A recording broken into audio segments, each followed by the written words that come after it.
Hello everyone, it's Mike Blackburn here from Combined Building Supplies Co-operative. I'm here with Carl Taylor, who's the Co-op's chairman. Carl, I want to say Happy New Year, but gosh, it's the last day of January, so we're well and truly already into the year, aren't we? Yeah, well, in fact, I was just talking to Mike Hosking this morning, Mike, and he said the same thing. And I didn't want to say it, but God, this brings back a lot of memories since the from the 2010, 2011 earthquake. That's for sure. Terrible. Yeah. Look, it's an absolutely terrible way to sort of start the year. So look, I know I've got a lot of friends personally that live in Auckland, and I know we certainly have a lot of shareholders up there. And what we've sort of seen on social media and the news has been really, really devastating. It's absolutely tragic to sort of see the damage that's been caused. But look, we've obviously got some experience here for what's happened in Christchurch with the earthquakes. Just give us your take on the damage that's likely to occur and what it's going to mean for the construction industry in Auckland over the next probably several months. Yeah, I think the damage, is obviously quite different to the Christchurch earthquake. Difference between the land shaking and the land flooding, but much like the Hokitika one, you're going to see damaged wallboards. You're going to see damaged land, damaged carpet, obviously. It's everything. And when water comes through a property, it pretty much damages the whole thing. So, what I keep saying to people, and the things we learned from that Christchurch earthquake, is basically keep a document of everything. I think that's where a lot of people went wrong. Do you agree? Plenty of Like, photographs. I know when my house in the September earthquake got damaged, it was all pretty minor stuff. But what I didn't do, I didn't document properly all the cups and saucers and plates and all that fell out and smashed. I just went and brought them Well, and well, and well, look, of and took course, some photographs. the first thing you want to do is you want to tidy up, and again, I sort of the images on the news last night of people with large skips out in front of their house, just sort of throwing everything in there. You're absolutely right. Look, just take as many photographs as you can, because the very, very first thing is just that initial cleanup, and then of course we sort of get on to the work that's required. And of course, one of the other challenges that's going to happen, and it was the same thing here in Christchurch, is that pretty much every builder in Auckland is probably going to be in the same boat with damage to their house as well, and that's just going to put everyone under pressure, isn't it? Yeah, and I wonder what's going to happen with the jib board. Like, I know we're almost back to normal levels in some cases. We know that jib board's on the shelves again. We know that if you're building, ordering a house lot, it's taking a little bit longer to get. But if you've got 100 houses to be rebuilt, or 1,000 or whatever, Yeah. what's that going to do to our current supply? And we're already crippled as it is. So I think the guys really need to look forward, get themselves organised as much as they can. Mhm. But the key thing, I guess, with the builders too, is if you are doing that emergency work, again, document, document, document. Otherwise, you're going to be fighting the insurance companies 10 years later, like people Yeah. still are Yeah. now. Am I right? Well, look, and that's the sort of thing. I mean, everyone wants to sort of pitch in and help, and but again, if people are spending money, that ultimately they hope that they will get reimbursed from the insurance company. As we've had with our own personal experiences, it's not necessarily that simple. So, Carl, I mean, obviously, if your house has been damaged, where do you go? What do you do? How do you start? Again, I go back to the start. I think, the first thing you need to do is document that damage. If it means going out and hiring your own geotech, which you're probably going to have to do anyway, and even your own builder or tradesperson to come around and start quoting that work immediately, just so you can be first cab off the rank with the insurance company. Because that's one of the things we've learned. The more documents you've got, the more information you've got, the easier it is for those insurance companies to pay you out. Now, I don't think we've seen anything from EQC yet in terms of this response, have we? There's probably No, early no, no. days. Well, certainly nothing in any of my feeds or in all the things that I subscribe to. But I would imagine that, and look, this is exactly the thing that a lot of homeowners are going to be looking for: is that where do I go for answers? Now, I mentioned to you earlier on, I've found a couple of really good guides on the BRANZ website. What I'll do is that on the various channels that I post this video to, I'll put a link below in the description for some of those resources that you can click and download and have a read of.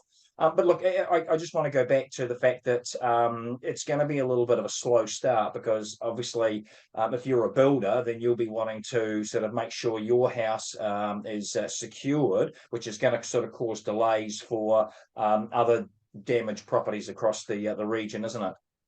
I'm telling you now, Mike, there'll be people that have got damage from this Auckland event that will have insurance issues still in 10 years' time. We haven't learnt anything, I don't think, from that earthquake. We've come a long way, but the test will be how the EQC, how the government, and how the industry actually reacts to this disaster. But yeah, as you said, people are going to want to get their houses at least in a livable state, and a safe state to try and retain what it is for those insurance companies. And that might mean boarding it up, or, sucking the water out, pulling the carpet out. I don't know, but for Christ's sake, when you do that, take photographs, hundreds of photographs, and keep them for when you meet that insurance company. That's my biggest concern out of this whole disaster. And I haven't been to Auckland yet. I haven't seen it firsthand, so I don't know. I'm only going by what I've seen on the paper and the news. But yeah, that's kind of where it is at the moment, isn't it?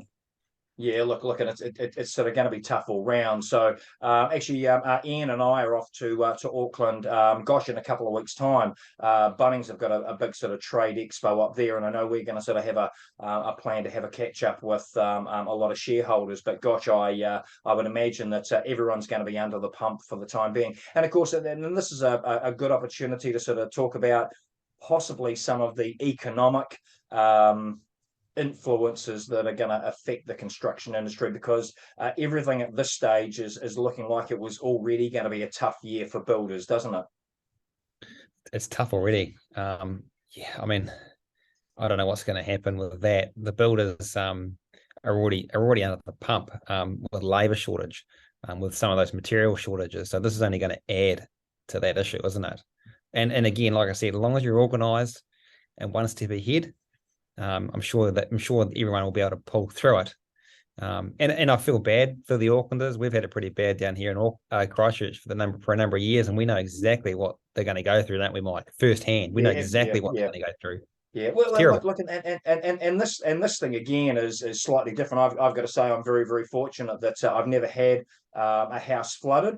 Other than maybe a laundry problem. But look again. I look at some of the pictures that I've seen on social media, and look, it's just heartbreaking. But again, when we've sort of gone through it in Christchurch, it's not just the immediate aftermath. It's the time it takes to actually get back on track. So look, obviously, I guess from a merchant's point of view, they will be.